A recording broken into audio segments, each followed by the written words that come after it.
म शब्द पाए तिमी अर्थ बनिदेऊ यो जिन्दगीको सहारा बनिदेऊ न कमजोर हुँदा सामर्थ्य बनिदेऊ न अँधेरीमा तिमी जुन बनिदेऊ न तिम्रो मायाले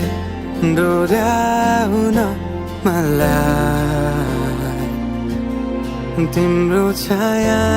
नै बनाउन मलाई लैजाऊ न तिमीसँगै जहाँ तिमी र म